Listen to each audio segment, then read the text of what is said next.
నమస్కారం అండి. Telugu first language అనే ప్రశ్నకి ఫస్ట్ క్వశ్చన్ వచ్చేసి అవగాహన మరియు ప్రతిస్పందన 20 మార్కులండి. క్రింది పారాగ్రాఫ్ చదివి 5 ప్రశ్నలు తయారు చేయాలి. ప్రశ్నలు తయారు చేస్తే 5 మార్కులు వస్తాయి. చూడండి, ఇది సామాన్యంగా మనం మాట్లాడే భాషలోనే ఉంటుంది. దీంట్లో నుంచి 5 ప్రశ్నలు మాత్రమే తయారు చేయాలి. దీనికి ఈ మొత్తం 2 పారాగ్రాఫ్లకు కుదిరించి కేవలం 5 ప్రశ్నలు తయారు చేస్తే 5 మార్కులు వస్తాయి. అయితే ఇక్కడ చిన్న మీరు రాసే ప్రశ్నకు సరి అయినదిగా ఇందులో నుంచి మాత్రమే ఆన్సర్ వచ్చే విధంగా రాయాలి. మనకు తోచిన క్వశ్చన్స్ రాయకుండా ఆ ప్రశ్నలకు జవాబులు ఈ పారాగ్రాఫ్లో కానీ వెనుకల ఉన్న పారాగ్రాఫ్లో కానీ జవాబులు దొరికే విధంగా చూడాలి. ఇది పద్యం. టెక్స్ట్ బుక్లో నుంచి వచ్చే పద్యం నుంచి ప్రతిపదార్థంలాగా రాయాలి. ప్రతిపాదం అనగా ధనము, బంగారం లేదా ధనం, ధనాభి, మానము, సదా అంటే ప్రతి పదానికి అర్థాలు రాసేదానికే ప్రతిపదార్థం రాయండి అని అంటారు. దీనికి 5 మార్కులు అండి. ఈ రెండిట్లో కలిసేసి 15 మార్కులు, 20 మార్కులు ఉంటున్నాయి. టెస్ట్ చేసుకోవాలి. తర్వాత మీకు ఆల్రెడీ అది 10, అది 5, ఇది ఒక 5, 10 మార్కులు అండి. ఇంకా ఈ బిట్ వచ్చేసరికి క్రింది గద్య భాగాన్ని చదవాలి. మొదటిగా ఇచ్చిందేమో పద్య భాగం నుంచి ఒక ప్యాసేజ్ ఇచ్చారు. ఇక్కడ గద్య భాగం నుంచి ప్రశ్నలు అక్కడ రాయాలి. ఇక్కడ ప్రశ్నలకు జవాబులు రాయాలి. 7, 8, 9, 10, 11 ఈ ప్రశ్నలకు జవాబులు ఈ పైన ఉన్న వాటి నుంచి వస్తాయి. దీని యొక్క ముఖ్య నేపథ్యం ఏమిటంటే ఈ ప్రశ్నలు చదవడం రావాలి పిల్లవాడికి. ఈ ప్రశ్న యొక్క జవాబును దీంట్లో వెతకడం రావాలి. అంటే దీన్ని చదవడము, అర్థం చేసుకోవడం వస్తే ఏమి క్రియేట్ చేయాల్సిన అవసరం లేదు. ఈ ప్రశ్న ఉదాహరణకు చెప్తాం. గ్రంథాలయాలు వేటికి వారధిగా నిలుస్తున్నాయి అంటే దీంట్లోనే ఉంటుంది.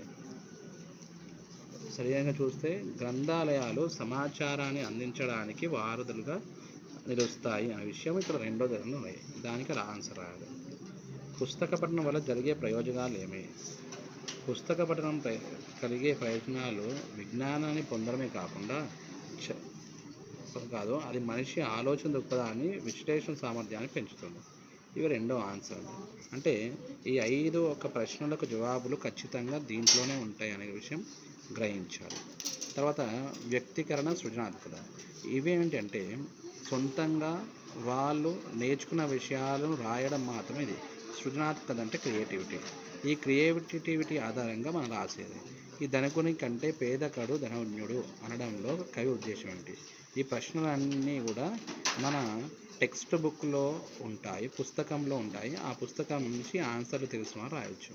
అంటే ఈ ఫస్ట్ బిట్లో సెక్షన్ 1లో ఉండాల్సిన 20 మార్కులు కేవలం వీటిలో నుంచి 15 మార్కులు తెచ్చుకోవచ్చు. పద్య భాగాల్లో ప్రతిపాదన వచ్చిన వాళ్ళు రాయొచ్చు. ఇక్కడ మళ్ళీ వాక్యాలు 10 వాక్యాల్లో రాయండి అని ఇచ్చారు. దీంట్లో ప్రతిదానికి ఆప్షన్స్ ఇచ్చారు, ఏ ఆర్ బి. ఇందులో కూడా మనకు సృజనాత్మకంగా మనం ఉంటే ఏం చేస్తాము? ఉదాహరణ చూడండి, ఈ రెండులో ఒకటేమో పాఠ్యంలో నుంచి వచ్చింది, ధర్మార్జునులు అనే పాఠ్యం ద్వారా వివరించండి అని వచ్చింది. ఎంతోమంది కలిసి ఉండే స్నేహితులు. ఇది విశ్లేషిస్తూ మనం రాసుకునే భాషలో ఉదాహరణగా మనం అనుకొని రాసుకునే ఆలోచన నుంచి రాయవచ్చు. అంటే కేవలం తెలుగు వస్తే చాలు, దాని యొక్క జవాబులు చేయవచ్చు అనే ఉదాహరణ. స్వతంత్రం వచ్చాక మన సమాజం వ్యాధిగ్రస్తమైపోయిందంటే దానికి వ్యక్తులు బాధ్యులు కానీ స్వాతంత్రం సిద్ధి కారణం కాదు కదా అన్న రచయిత. ఇది కూడా మన పాఠ్యంలో నుంచి రాయాలి. ఇది మాత్రము పాఠ్యం నుంచి కాకుండా అంటే పిల్లలు సొంతంగా క్రియేటివ్ తెలుగు రాయడం, చదవడం వస్తే అసలు రేపు పరీక్ష అన్న ఒక ఆందోళన చెందవలసిన అవసరం కూడా లేదు తెలుగు సబ్జెక్ట్లో రాయడానికి. అందులో ఇది ఫస్ట్ లాంగ్వేజ్ తెలుగు అండి. చాలా సులువుగా పద్ధతిలో ప్రశ్నలకు జవాబులు రాయొచ్చు. ఇక్కడ స్వామి వివేకానంద అమెరికా పర్యటన విశేషాలు. మనకు సొంతం క్రియేటివ్ కాబట్టి ఆ లెసన్ కాబట్టి రాయొచ్చు. కవిగా ఉద్యమకారునికి కాళోజీ తెలంగాణ సమాజానికి చేసిన సేవను తెలపండి. ఇది మన టెక్స్ట్ బుక్లో నుంచి, పుస్తకం నుంచి వచ్చుకొచ్చాము. ఇది మాత్రం మనము స్వామి వివేకానంద అంటే కనీసం 3 ఈ 2 రాసినా సరే 2 ఏళ్ళ 14 మార్కులు వస్తాయి. వెనకల 15 మార్కులు, 15 + 14 29 మార్కులు ఈజీగా రాయొచ్చు. ఇంకోటి సృజనాత్మకత, క్రియేటివిటీ అండి. 2 ప్రశ్నల్లో ఒకటే రాయాలి, దానికి 7 మార్కులు అండి.